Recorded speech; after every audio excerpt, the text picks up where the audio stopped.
aos domingos pela manhã, expondo a carta do apóstolo Paulo aos Filipenses. Vamos seguir pela manhã até finalizar a nossa carta. E lembrando os irmãos que a partir do mês de abril, nos cultos da noite, nós vamos ter a exposição do livro de Gênesis. Os primeiros 11 capítulos de Gênesis vão fazer parte dessa exposição à noite, tá? E a gente vai continuar pela manhã expondo Filipenses. E hoje nós vamos tratar, ainda no capítulo 1 de Filipenses, dos versos 12 a seguir, né, até o verso 26. Eu quero convidar você a abrir sua Bíblia, ligar seu celular, como for mais prático para você, para que a gente possa ler. Eu tenho utilizado a versão Nova Almeida atualizada. Os irmãos sabem o carinho que eu tenho pela NVI, né? E a história que eu tenho com a NVI. Mas como todos os outros pregadores da Primeira de Santos usam a NAA, né? O reverendo Avelar, o reverendo Leandro, o seminarista Caio, todo mundo usa a NAA.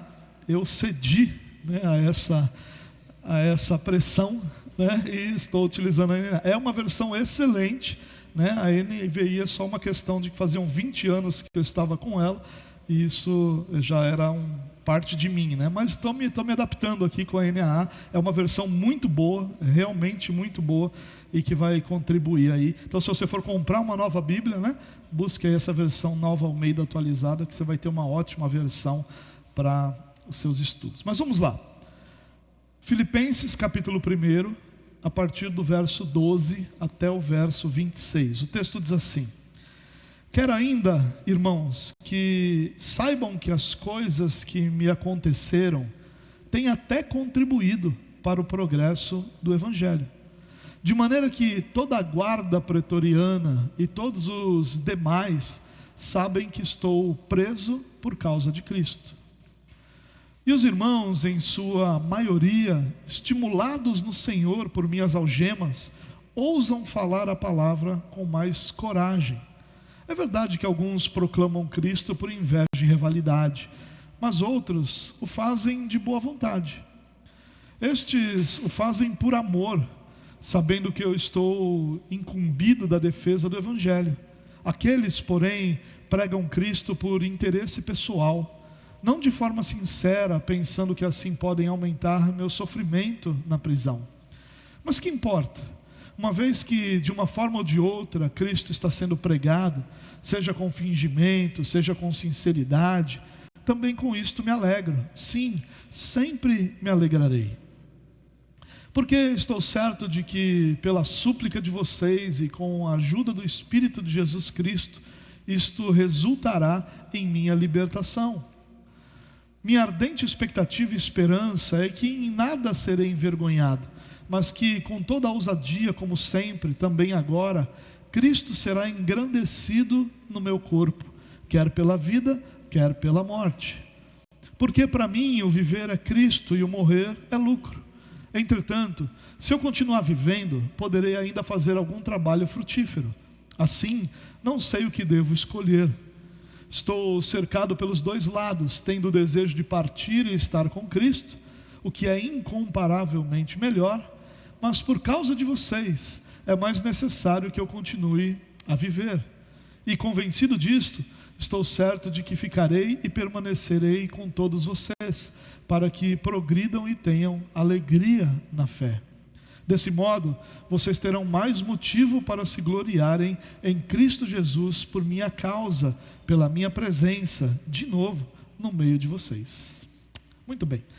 Irmãos, nós ainda estamos aqui na introdução de Paulo à carta. É claro que ele já fez um início ali mais claro, né, que poderia ser identificado como introdução de uma forma mais clara, mas ele ainda está introduzindo aqui seus objetivos, seus pensamentos. Na verdade, ele continua ainda expondo o seu coração para a igreja de Filipos. A gente precisa lembrar, e a gente falou sobre isso já nas mensagens anteriores, que a igreja na cidade de Filipos é possivelmente a igreja que mais apoiou o apóstolo Paulo durante seu ministério. Em especial, um apoio financeiro ao seu ministério, né? Além de todo o carinho, de todo o cuidado, de toda a atenção que o apóstolo sempre teve dessa igreja. Então ela era uma igreja especial para Paulo, mas Paulo também era especial para essa igreja. E com certeza as notícias da sua prisão, a gente precisa lembrar que Paulo escreve Filipenses estando preso, né? Então, possivelmente em Roma, a gente falou sobre isso na primeira mensagem, mas independente de onde ele estivesse preso, é fato inequívoco que ele estava preso. E certamente a sua prisão, ou a falta de informações sobre como as coisas estavam, causava alguma preocupação, entristecia o coração de cada um dos membros dessa igreja. E é interessante aqui que Paulo vai falar da guarda pretoriana, né? E ao falar da guarda pretoriana, Paulo está aqui comunicando ou deixando claro que ele deixou sua prisão domiciliar.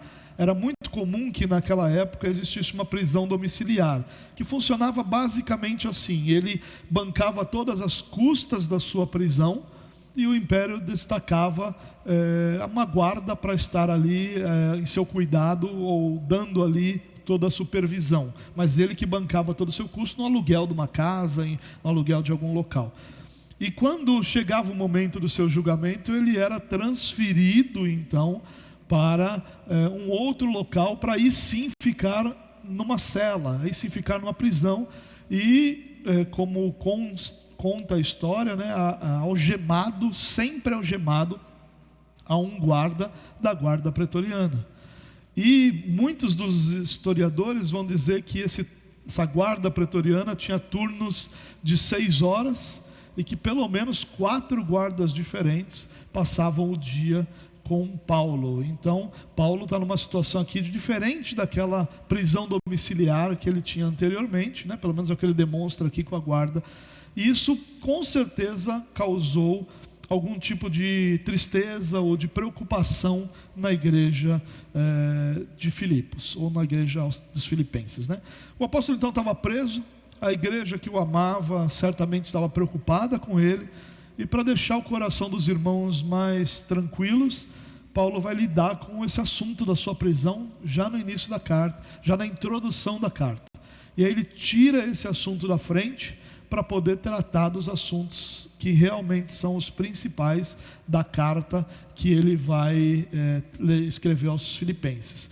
Porém, o fato dele tratar isso no início, de tirar isso da frente, não diminui a importância disso. Ao contrário, mostra como Paulo enxergava toda essa situação que causava preocupação.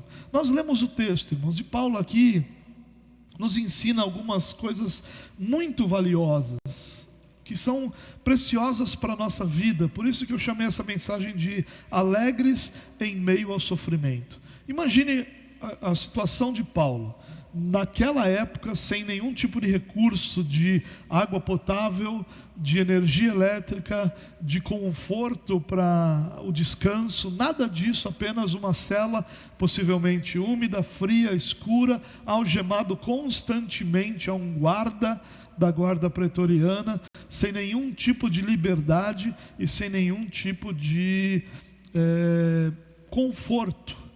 Certamente isso. E lembremos também, Paulo já era um idoso.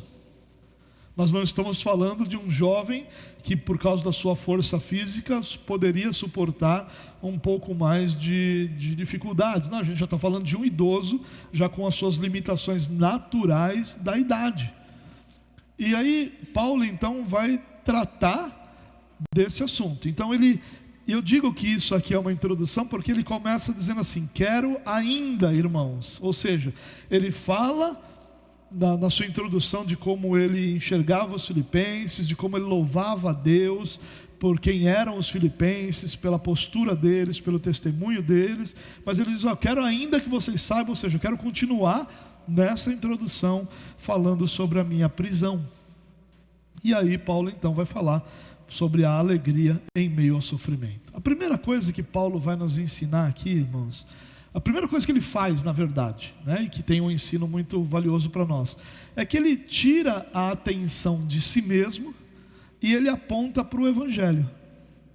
É interessante isso, irmãos. Paulo, ele não vai se lamentar, ele não vai se vitimizar, mas ele vai ressaltar a sua prisão, seu sofrimento, como algo que tem contribuído para a proclamação do Evangelho. E a lição de Paulo aqui é que o valor está no Evangelho. Não importam as circunstâncias, contanto que o Evangelho seja anunciado. É isso que Paulo está dizendo. Não importa se o obreiro vive ou morre, não, contanto que Cristo seja engrandecido na sua vida ou na sua morte. É claro que a vida do obreiro é valiosa, a vida de cada cristão é valiosa, a vida de cada criatura de Deus é valiosa. Paulo não está ensinando aqui que as pessoas são descartáveis, não está ensinando que os líderes são descartáveis, mas que o sofrimento não pode nos distrair da nossa verdadeira missão, a proclamação do Evangelho. É isso que deve encher o nosso coração, a proclamação do Evangelho. O Evangelho em si deve encher o nosso coração. E Paulo aqui está se posicionando como um líder diante da igreja, uma igreja que estava preocupada com ele. E ele está dizendo assim: eu entendo a preocupação, eu louvo a Deus pela preocupação. Anteriormente ele já havia agradecido e louvado a Deus pelo cuidado que a igreja tinha com ele. Paulo não está desfazendo disso, não está desmerecendo isso, não está tirando isso de foco, mas ele está dizendo para a igreja: igreja, eu louvo a Deus que vocês se preocupem comigo, porém não se distraiam. Eu não quero ser uma distração para vocês. A sua atenção em cuidar de mim não pode tirar o foco do Evangelho, da missão que nós recebemos como homens de Deus para proclamar o Evangelho. Isso é muito rico, irmãos. É o contrário do que a gente tem visto hoje. O que nós mais temos visto hoje são líderes chamando toda a atenção para si mesmo. São líderes clamando toda a atenção, veneração e trabalho das pessoas para si mesmo. Nós vemos pessoas hoje, muitos líderes hoje, assumindo uma postura que faz com que a igreja gaste muito tempo cuidando deles, honrando-os, essa é a palavra que eles usam, honrando essas pessoas. E é claro que o conceito de honra é bíblico, mas não é isso.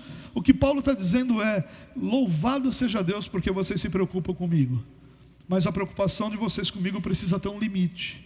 E o limite é quando vocês se distraem, quando vocês são tirados do foco da missão de vocês, quando vocês esquecem que o mais importante em todas essas coisas é servirmos a Cristo. Então me amem, cuidem de mim, é o que Paulo está dizendo aqui, mas não se distraiam. Não permito que esse cuidado impeça vocês de estarem dedicados ao que realmente importa, o Evangelho de Cristo Jesus. Paulo estava preso, algemado, impedido de viajar, impedido de visitar as igrejas, impedido de abrir novos campos. Mas quando ele escreve a igreja de Filipos, ele não enfatiza isso. Ele não enfatiza os seus sofrimentos, mas ele enfatiza o progresso do Evangelho. A palavra é mais importante do que o obreiro. É isso que Paulo está dizendo aqui. É claro que a nossa grande dificuldade, como em tudo na vida e no Evangelho, é a gente encontrar o equilíbrio disso. É a gente não se tornar ativista ao ponto de que as pessoas sejam descartáveis. Mas nós também não podemos nos tornar tão focados nas pessoas ao ponto de que a proclamação do Evangelho seja impedida ou seja limitada. A gente não pode se distrair. Então a gente precisa encontrar esse equilíbrio. E é isso que Paulo está dizendo para eles: olha, eu louvo a Deus pelo cuidado e amor que eu recebo de vocês, mas eu não posso deixar vocês se distraírem. O Evangelho é o nosso foco. A proclamação do Evangelho é a nossa missão. Olhar para Cristo Jesus é o nosso alvo. Então lutem com isso, tenham equilíbrio com relação a isso, mas saibam que o que tem me acontecido, as minhas lutas e as minhas dores, contribuem para o avanço do Evangelho. E Paulo faz o que João Batista fez. Quando João Batista estava ali com vários discípulos ao seu redor, proclamando uma mensagem de arrependimento, batizando pessoas, e tudo aquilo acontecendo ao seu redor, passa Jesus e ele diz o quê? Eis o Cordeiro de Deus que tira o pecado do mundo. Ele não disse para os seus discípulos: olhem para mim, percebam que em mim há o que vocês precisam. Ele diz: não, eu estou aqui servindo vocês, mas para que vocês possam olhar para o Cordeiro.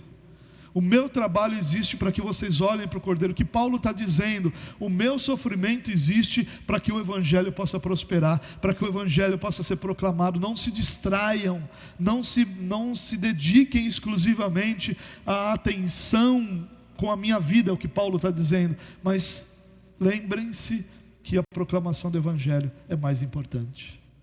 E aí Paulo continua naquilo que nós lemos, ensinando também sobre a providência de Deus.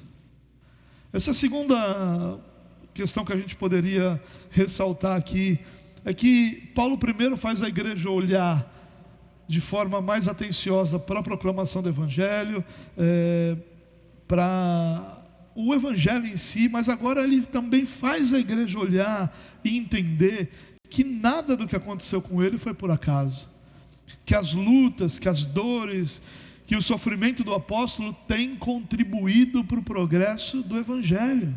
Ele está falando sobre providência, irmãos. Ele está falando sobre um Deus que usa todas as circunstâncias para conduzir as realidades para os seus propósitos.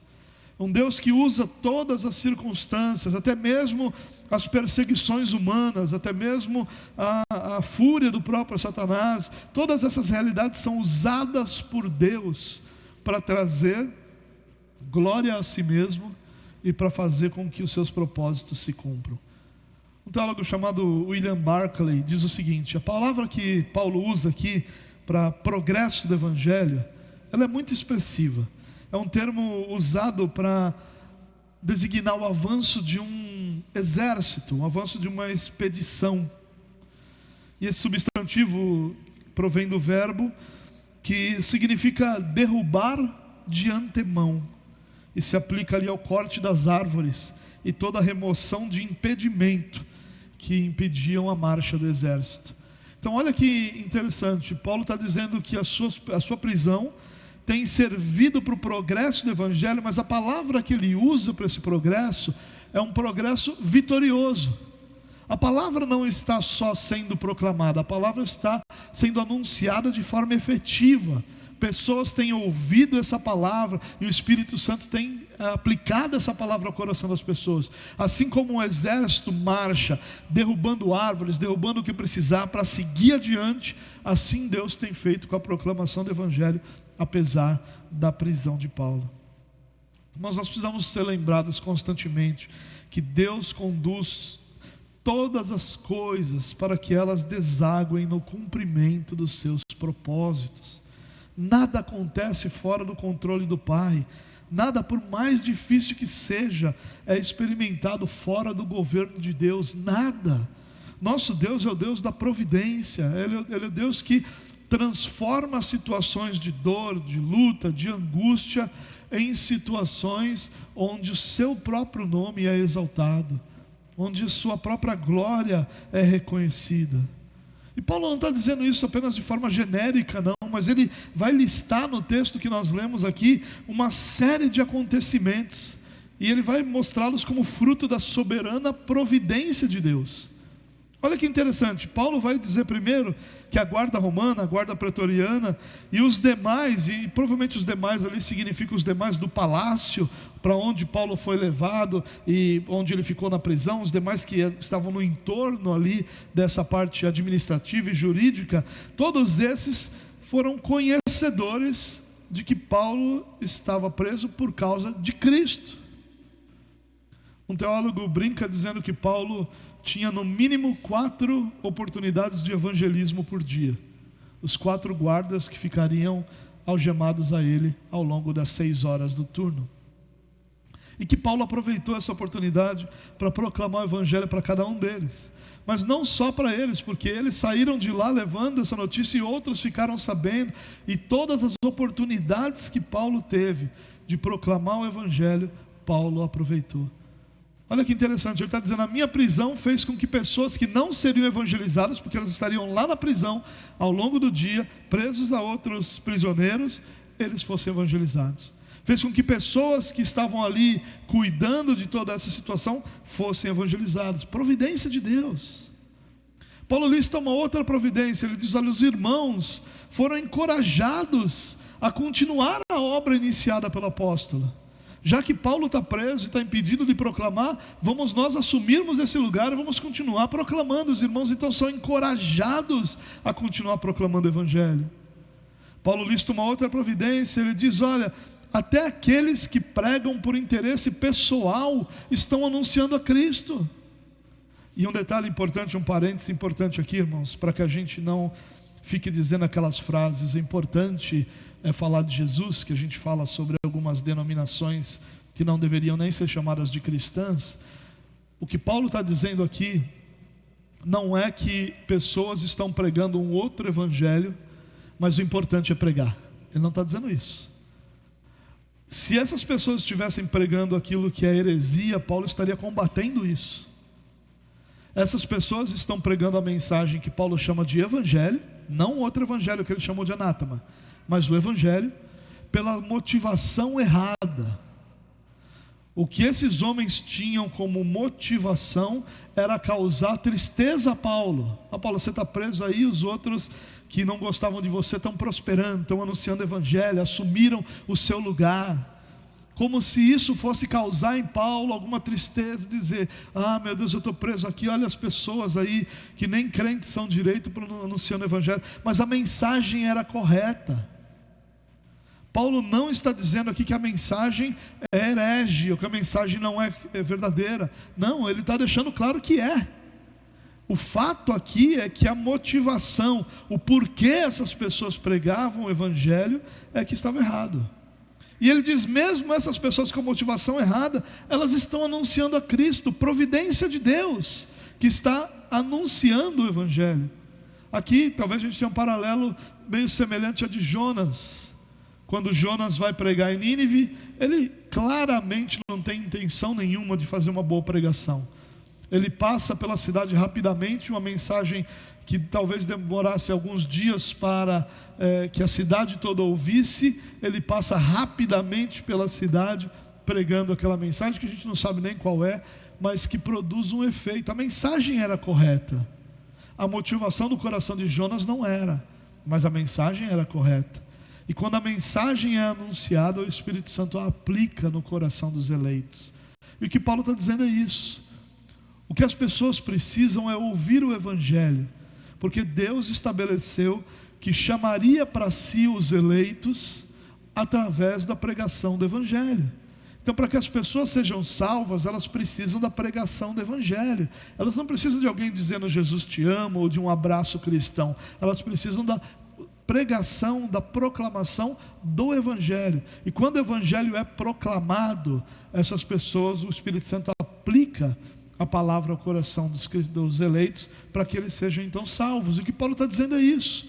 Mesmo que a motivação do coração dessas pessoas seja me fazer mal, como eles estão pregando a mensagem correta, o Espírito Santo está usando essa mensagem e o evangelho está prosperando. Providência de Deus. Ele está dizendo que o efeito da proclamação do evangelho é que o seu próprio coração está se alegrando. Então a prisão de Paulo, que está produzindo proclamação do evangelho, está retornando a Paulo como motivo de alegria. Eu estou aqui preso, mas o evangelho está livre. Eu estou preso, mas Cristo está solto. Está sendo anunciado em todos os lugares. Providência de Deus para o próprio Paulo, um coração que se alegrava pela certeza de que estava sendo ali anunciado o evangelho. E uma outra providência de Deus que Paulo não menciona, mas eu gostaria de mencionar, é a prisão de Paulo. Foi a oportunidade de Paulo escrever para os filipenses. Eu tenho um amigo que diz que quando ele vê o ministério de Paulo, ele pensa que em Deus, dizendo o seguinte: Paulo, você não para, eu vou parar você, porque eu preciso que algumas coisas que eu tenho anunciado a você, e você tem anunciado às igrejas, sejam registradas para a posteridade. E aí Paulo é preso. É claro que ele diz isso como uma forma de ilustrar como a providência de Deus é bondosa em todas as coisas, mesmo nas prisões de Paulo. Mas não esqueça, irmãos, que Paulo escreveu, enquanto preso, aos Filipenses, a carta aos Efésios, Colossenses, a carta particular a Filemon. São cartas escritas enquanto Paulo estava preso. No mínimo essas nós temos certeza que foram escritas na prisão. Providência de Deus. Pense que a prisão de Paulo proporcionou nós estarmos aqui nessa manhã compartilhando essa palavra com vocês. Olha que coisa bela. Providência de Deus. Em 2025 nós somos alvo da providência de Deus iniciada lá com a prisão de Paulo, que desencadeou na escrita da carta aos Filipenses, que teve toda uma história de sustentação e de preservação do próprio Deus, para que hoje nós pudéssemos lidar com essa carta. Providência de Deus. Nosso Deus é Deus da providência, irmãos. Não existem circunstâncias que impeçam Deus de cuidar dos seus filhos. Não existem circunstâncias que impeçam Deus de governar sobre a vida dos seus filhos. Não existe nada ao nosso redor que limite a capacidade de Deus em nos abençoar.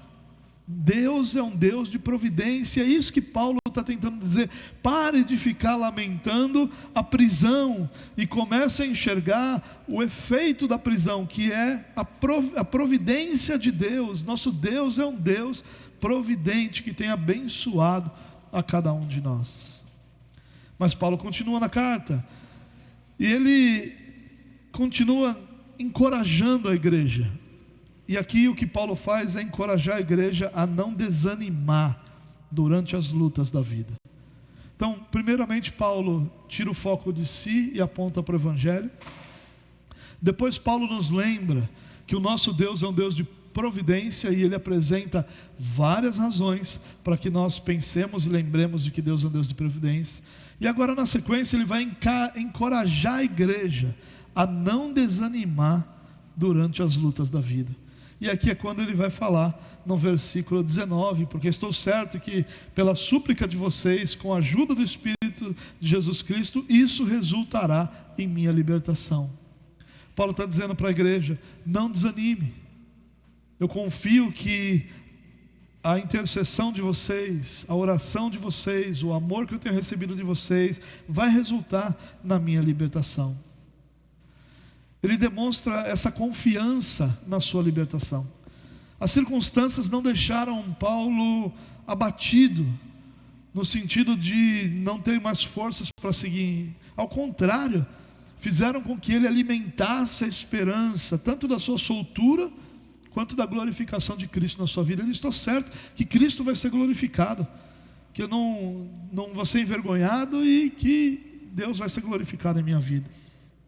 Agora aqui, irmãos, é interessante que a fé de Paulo não é uma fé obstinada. Muitas vezes nós temos uma fé obstinada. O que é uma fé obstinada? É uma fé que exige o resultado que nós mesmos estabelecemos como alvo da nossa fé. Então vou dar um exemplo. Eu oro por um emprego novo. E se minha fé é uma fé obstinada, eu não vou colocar o emprego novo como algo que eu vou buscar na graça e bondade de Deus, mas como algo que eu vou buscar porque Deus tem que me dar. Eu estabeleci aquilo e no meu coração é isso que Deus vai fazer. E quantas pessoas nós conhecemos, irmãos, que hoje estão longe de Cristo, longe da igreja, e que quando você vai conversar com elas, alguma coisa aconteceu e elas então ficaram absurdamente frustradas com Deus por aquilo acontecer. E elas então não se conformam mais. Meu casamento acabou, por mais que eu tenha orado, por mais que eu tenha lutado, Deus não restaurou meu casamento, eu não quero mais nada com isso. Quantas pessoas nós conhecemos assim? Conhecemos com relação a outras realidades de vida também. Isso é uma fé obstinada, é uma fé que estabelece não um alvo de oração, mas um alvo de ação de Deus. Deus vai fazer isso. Por quê? Porque eu creio que vai. Então se eu creio, Ele tem que fazer. E essa ideia é uma ideia obstinada e completamente oposta àquela postura que nós devemos ter de Deus. Qual é a nossa postura? É uma postura de dependente submissão, de dependência da soberania da vontade de Deus, e não o contrário. A fé obstinada, ela não é uma fé que depende de nada exceto da decisão que estabeleceu. Mas a fé que nós somos chamados para ter é uma fé que depende da soberania de Deus. ele enfatiza aqui que Deus será glorificado quer na sua vida, quer na sua morte. Sabe o que ele está dizendo? Irmãos, eu confio que pela oração de vocês, eu vou ser libertado. Mas se eu não for libertado, isso não vai mudar absolutamente nada aquilo que eu penso e entendo do meu Deus. Porque seja na minha vida, seja na minha morte, Deus será glorificado. Olha que interessante isso, irmãos, é uma esperança submissa. É uma esperança que busca Deus com confiança, com ousadia, com a convicção de quem Deus é, do seu cuidado, do seu amor, da sua misericórdia, da sua graça, mas é ao mesmo tempo uma esperança convicta de que Deus é soberano e Ele fará aquilo que lhe apraz.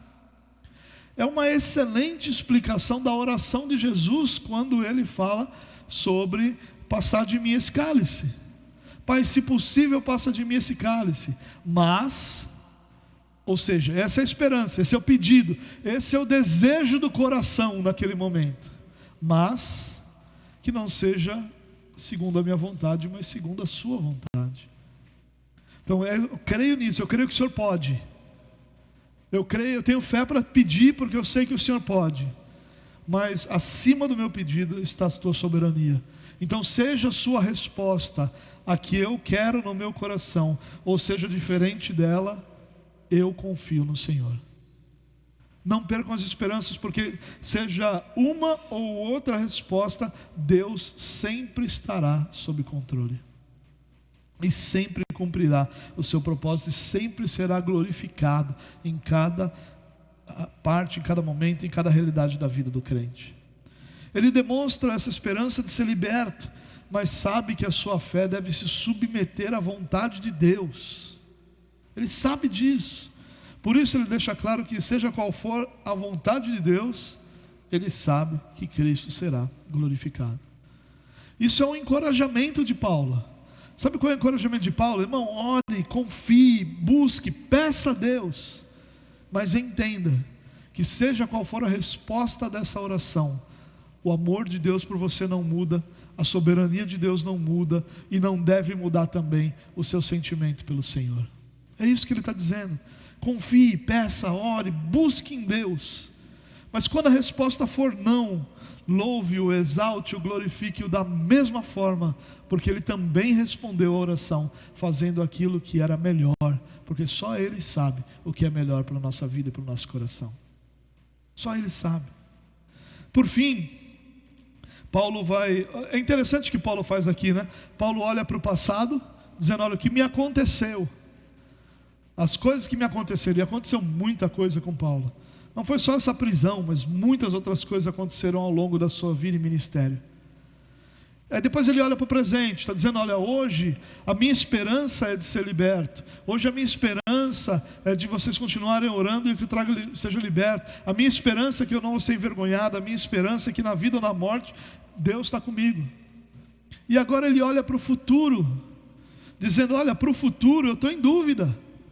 Eu não sei se eu deveria escolher não ser liberto daqui e ir para o Senhor, o que é infinitamente melhor, ou se por amor a vocês, a igreja de Filipos, eu devo permanecer.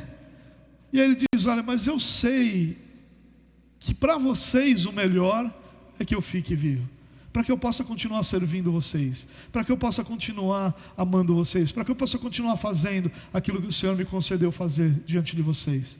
Por isso, por conta disso que eu creio, eu tenho convicção de que Deus não vai me levar ainda, e que eu vou permanecer servindo vocês. Olha o que Paulo está dizendo. Ele está dizendo, irmãos, eu não sei meu futuro, eu não sei qual é. Eu tenho uma convicção, eu tenho uma percepção de futuro. Você também tem uma percepção do futuro, né? Hoje está muito na moda, quando você vai fazer uma entrevista de emprego, né? Os recrutadores perguntarem assim para você, como é que você se enxerga na sua carreira daqui a 5 anos? Como é que você se enxerga na sua carreira daqui a 10 anos? Tem pessoas que, se forem perguntadas isso na sua empresa, dirão, olha, 5 anos mais velho, porque nada mais vai mudar. Outros dirão, olha, daqui a 5 anos eu penso isso, eu penso aquilo, 10 anos eu penso isso, penso aquilo. É muito comum se perguntar isso. E o que Paulo está dizendo aqui é: eu também tenho uma visão de futuro. A minha visão de futuro é estar liberto e continuar servindo as igrejas, porque eu sei que o meu trabalho de fundamentar as igrejas, de estabelecer uma doutrina fundamental saudável, não está pronto. Eu sei disso. E por conta dessa compreensão, a minha expectativa, ou a minha percepção do futuro, é que daqui a algum tempo eu estarei livre servindo a igreja. Mas essa é minha percepção. Assim como o entrevistado não é capaz de determinar como será daqui a 5 ou 10 anos, Paulo também não era capaz de determinar o que seria o seu futuro. Mas ele está ensinando para a igreja: não tema o futuro, não tenha medo do futuro, porque qualquer alternativa será diante de Deus e será especial. E ele trata aqui a morte de uma forma interessante, porque a morte é o maior temor de todo ser humano. A gente teme a morte, naturalmente isso, né? Já que a morte talvez seja a mais clara expressão do pecado, ou o mais claro efeito do pecado, a morte. Tanto que a primeira coisa que se fala sobre consequência do pecado é a morte. O próprio Deus disse isso: no dia que você comer, certamente morrerá. Ou seja, o primeiro e mais claro efeito do pecado é a morte. A morte não é natural para nós. Ainda hoje, conhecendo toda a história e sabendo que a morte acontece, ela não é natural. Nenhum de nós consegue lidar com a morte de uma maneira tranquila. Todos nós sofremos pela morte. E às vezes até a morte de pessoas desconhecidas, porque a morte nos é estranha. Ela é completamente distante daquilo que é a intenção de Deus para a humanidade. Por isso ela nos causa grande temor. Mas Paulo vai instruir aqui os irmãos de Filipos a não terem medo do futuro, mesmo que o futuro possa projetar ou possa ter na sua vista a morte. Ele vai dizer: olha, a morte para mim não é um fim trágico, não é a derrota, não é a destruição da vida, mas ela é uma recompensa gloriosa. Estar com Cristo é infinitamente melhor. E quando Paulo vai usar essa expressão, né, ele diz: olha, é infinitamente, deixa eu ver se é exatamente... qual que é o verso aqui? Incomparavelmente, na minha tradução, verso 23. Incomparavelmente melhor. Ele não diz só é melhor, ele diz é incomparavelmente melhor. É infinitamente melhor. Não dá para a gente medir. Estar com o Senhor sempre vai ser melhor. Nós não conseguimos ter essa percepção por causa do pecado que habita em nós. Não conseguimos isso, nós nos agarramos àquilo que é humano e material, e nós temos temor sobre aquilo que é divino e espiritual. Porém, Paulo está dizendo aqui para a igreja: não temam sobre o futuro. Ainda que diante do radar esteja a morte, ela é incomparavelmente melhor. Eu fico na dúvida, Paulo está dizendo, se eu quero estar com Cristo agora, ou se eu quero permanecer mais um pouco. Mas ele deixa claro que se ele pudesse escolher, ele escolheria estar com Cristo. E que a única razão dele alimentar uma esperança de continuar servindo a igreja é a própria igreja, é a necessidade da própria igreja. Mas Paulo diz: olha, meu desejo é partir e estar com Cristo. Esse é o meu desejo. É isso que meu coração espera, que eu possa me encontrar com o meu Senhor, que eu possa me encontrar com o meu Salvador. Bom, será que a gente consegue alimentar essa esperança? Eu li esses dias sobre algumas expressões de últimos homens, de homens nos últimos momentos da sua vida, né? E sem citar os nomes, para que eu não faça cometa nenhuma injustiça, não cometa nenhum equívoco aqui, né?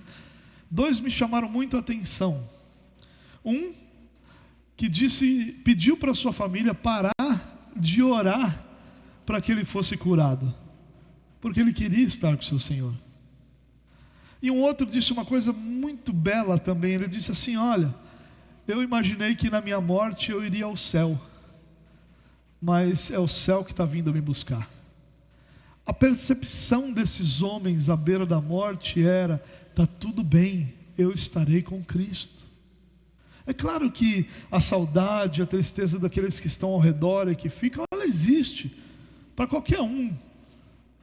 Mas aquele que está nessa situação, ele consegue vislumbrar uma eternidade diante do Senhor, que é, na verdade, a promessa maior que todos nós temos, irmãos. Pare para pensar nisso. Nós nos reunimos aqui para louvar quem Deus é, para louvar o que Deus fez, para louvar seu cuidado presente e para louvar o quê? A esperança futura. Qual é a esperança futura?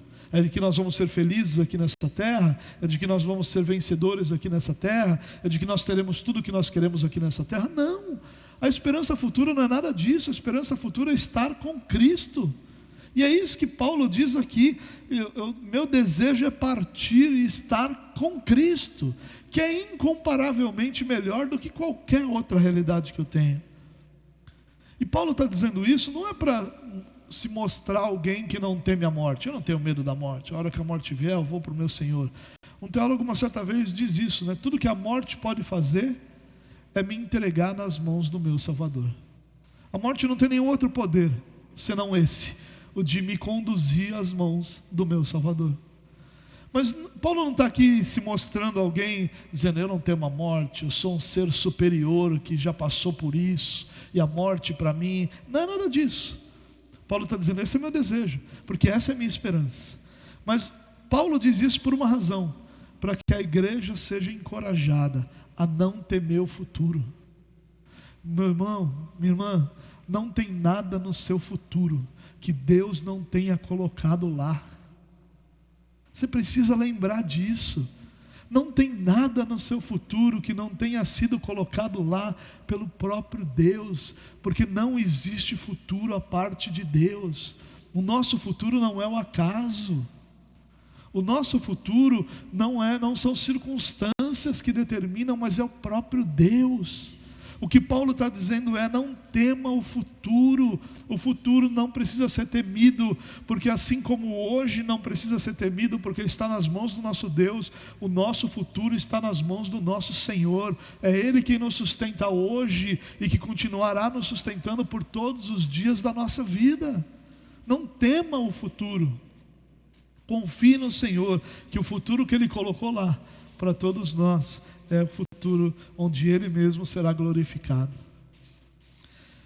A morte para Paulo, como eu disse, não era um fim trágico, né? Mas uma recompensa gloriosa. Morrer não é ir para um sepulcro escuro, gelado, mas é partir para estar com Cristo. E aqui Paulo então vai demonstrar a convicção da sua libertação. Por isso não preciso ter meu futuro. Eu tenho convicção de que Deus é poderoso para fazer. A esperança do contínuo cuidado de Deus, por isso eu não preciso temer. O cuidado que eu tenho hoje eu terei amanhã. A certeza de que quer na sua vida, quer na sua morte, Ele glorificará a Cristo. E por fim, ele diz que o futuro não deve ser temido, porque morrer é para nós a certeza de estar com Cristo. Irmãos, esse é o ponto fundamental sobre a morte da fé reformada. Nós não precisamos temer que depois da nossa morte nós sejamos julgados para sermos ou não salvos, porque a nossa salvação não depende de nós. A nossa salvação depende de Cristo Jesus. A nossa salvação é uma obra da Trindade. O Pai te elegeu, Cristo te comprou e o Espírito Santo te trouxe para o Pai, aplicou essa salvação, regenerou você. É uma obra da Trindade. A Trindade realizou essa obra em você. A sua morte não é outra coisa senão a certeza de estar com Cristo. Claro que eu não estou querendo encorajar ninguém a querer morrer aqui, né? Não. Nós vamos, se Deus permitir, todos juntos, no tempo certo, quando Ele vier buscar a sua igreja. Mas se algum de nós aqui mais ansioso quiser ir antes, não precisa temer, porque o nosso futuro pertence ao nosso Deus. Não são as circunstâncias, não é nada que deveria produzir temor em nosso coração, mas a certeza do cuidado.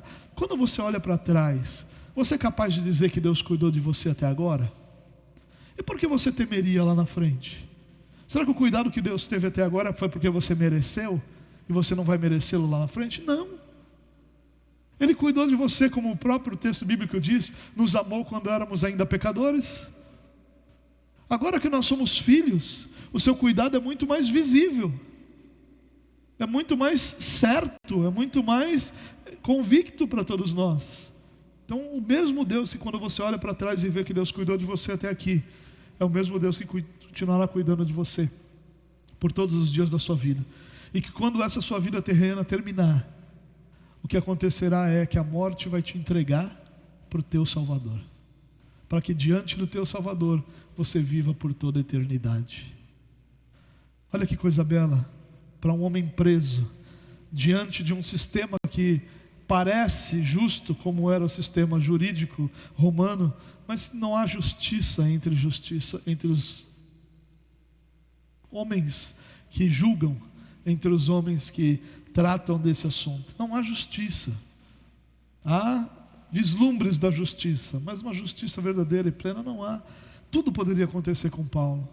Paulo não está convicto da sua libertação porque seu caso é forte, porque sua defesa é boa, porque seus argumentos serão bons. Está convicto da sua libertação porque ele entendia que ele podia ainda servir a igreja, que Deus daria graça a ele continuar servindo a igreja. Por isso ele não iria, não é por nada, nenhuma outra razão.